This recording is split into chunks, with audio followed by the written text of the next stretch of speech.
तब इन्होंने ये फिगर दिया है 32 एंड 26। अब आप जानते हैं, इसमें मैंने कोट किया है एनसी सक्सेना कमेटी को। कमेटी ने अगस्त 29, 2009 को रिपोर्ट दिया था मिनिस्ट्री ऑफ रूरल डेवलपमेंट को, और मैं कोट कर रहा हूँ। उन्होंने कहा कि the percentage of rural population that is poor is far greater than the present cut-off line of 28.3%. The committee would therefore strongly recommend that the percentage of people entitled to BPL status should be drastically revised upwards to at least 50%, though the calorie norm of 2,400 would demand this figure to be about 80%. ये committee Bharat सरकार ने बनाई थी और इस committee का ये मानना है। उसके बाद अर्जुन सेनगुप्ता, लेट लैमेंटेड, जिन्होंने एस्टिमेट किया था 77% of the people live on 20 rupees a day. World bank का फिगर जो है अब $1.25 a डे, उसके अनुसार उन्होंने कैलकुलेट किया कि about 41.6%, 42% people in India live below poverty line. But the point is that, even after all these years, we have not been able to arrive at a firm definition of poverty in our country. Definitions have been changing with committees. Figures of the total number of poor in this country have been changing with committees. और दिक्कत जो है वो ये है कि there are too many agencies involve in this. Planning commission is the nodal agency in the government of India for estimating poverty, and therefore they are also involve in the task of defining poverty and fixing the poverty line. But independently the ministry of rural development does it, independently the Ministry of Urban Development and Poverty Alleviation does it. The actual figures are collected by the National Sample Survey Organization, which works under the Ministry of Statistics and Program Implementation. Then every 10 years, the Registrar General of Census under the Ministry of Home Affairs collect these figures. And now the latest in the line is the Unique Identification Authority of India under Mr. Nilekani, which is housed in the Planning Commission. So today, the confusion is complete. It's the worst confounded confusion that we can think of. Or according to the Planning Commission's latest figure, a person can live comfortably in a big city like Mumbai or Delhi or Chennai at about rupees 3,860 rupees per month, which will include not only the cost of food, but also expenditure on conveyance, house rent, education, health, clothing, footwear, and other personal items. Now, why has this become so important? शायद मैंने पहले अभी आपसे कहा है. I came back yesterday from my constituency after 5 days, and I went to the villages once again. जिस भी गांव में आप जाइए आज के दिन, सबसे अधिक आपके ऊपर जो डिमांड होता है, women come and clamor literally कि मुझे BPL कैटेगरी में रखवाओ. मैं BPL कैटेगरी में क्यों नहीं हूँ? हम इतने गरीब हैं, फिर भी हम BPL में क्यों नहीं हैं?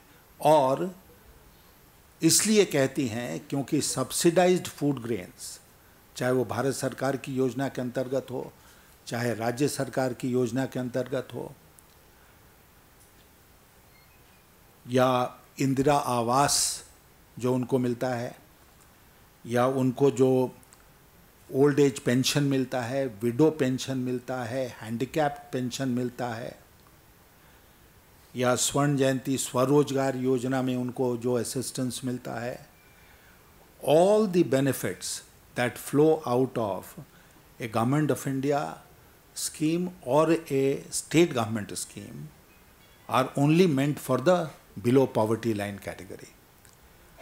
एंड मार्जिन्स पर इतना बड़ा, आप देखिए, अगर एनसी सक्सेना ने कहा कि अभी जो है 27% उसको कम से कम 50% करना चाहिए, लेकिन सचमुच में 80% होगा, तो आप सोचिए कि कितना बड़ा एक तबका है which is on the margins but which is not being included in the BPL category. तो वो सब लोग पकड़ते हैं, कोई भी उनके बीच में जाता है, पदाधिकारी जाएगा उसको, राजनीतिज्ञ जाएंगे उनको, कोई भी जाएगा उनको, आप भी जाएंगे तो शायद आपको वो लगे कहेंगे कि हमारा नाम बीपीएल में डलवा दो किसी तरह.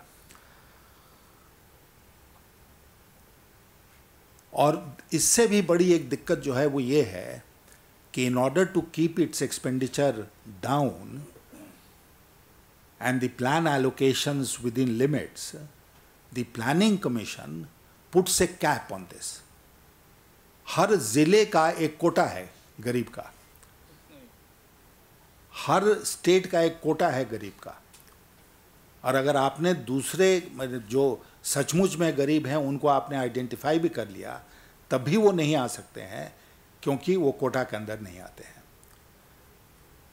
और that cap is entirely untenable because you either have poverty line or you don't have a poverty line.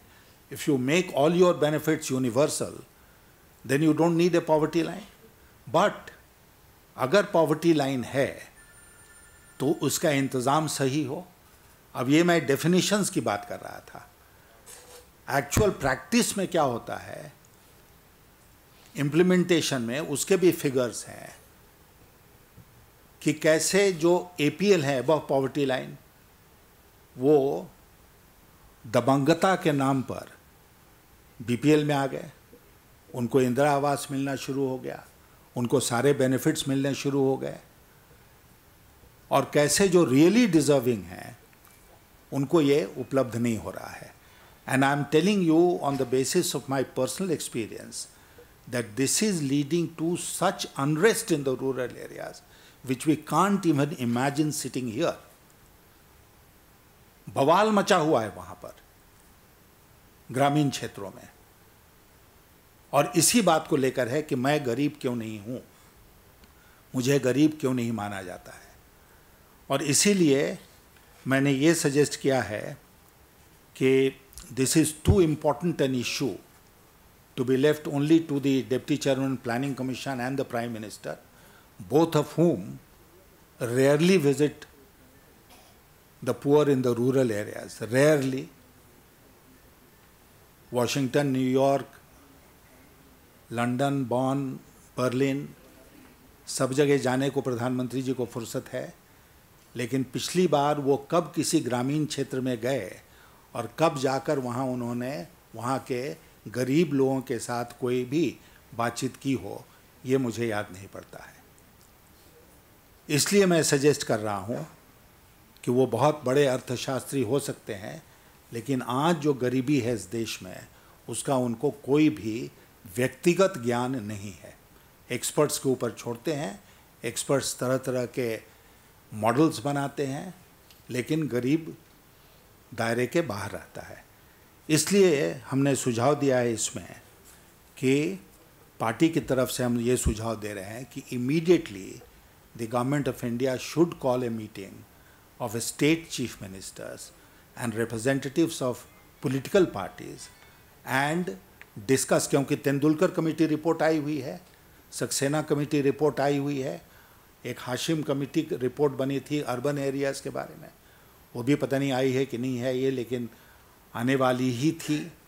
इन सब रिपोर्ट्स को और गरीबी रेखा की परिभाषा को और उसका परिभाषा के अनुसार आइडेंटिफिकेशन कैसे हो, पहचान कैसे हो, इन सब मुद्दों पर विस्तार से चर्चा करने के लिए there should be a meeting of the chief ministers of states and the representatives of political parties who should sit down and tell the government of India how the government of India should go about this business. तो ये मैं अपनी तरफ से मित्रों आपको कहना चाहता था। अब आपके प्रश्न या कोई और मुद्दे हों तो उस पर बात करूँगा। एक मिनट पहले Chidambaram 2G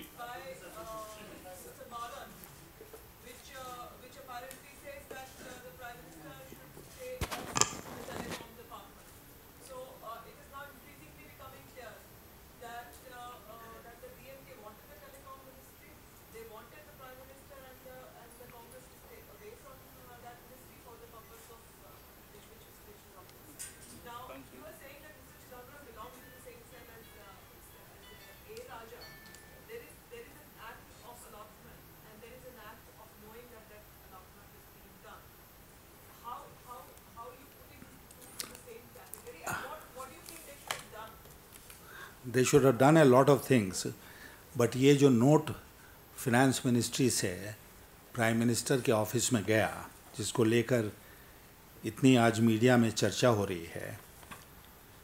Now, this is March 25, 2011, as late as this, और इस नोट में जो चीज़ फिनेंस उस समय के फिनेंस मिनिस्टर और फिनेंस मिनिस्ट्री को पूरी तरह से कटघरे में खड़ा करती है, वो नोट क्या है, वो लाइन क्या है? वो कहते हैं DOT could have invoked this clause, the clause which says licenses can be, terms can be changed, licenses can be cancelled. उसके बारे में कहते हैं DOT could have invoked this clause for cancelling licenses in case Ministry of Finance had stuck to the stand of auctioning the 4.4 megahertz spectrum. ये मैं नहीं कर रहा हूँ, आप हमारे बात को डिसमिस कर दीजिए एज पोलिटिकली ओरिएंटेड, बायस्ड। ये मिनिस्ट्री ऑफ फाइनेंस का नोट कह रहा है, और जाहिर है कि इसमें ministry of finance did not stick to the stand it had taken.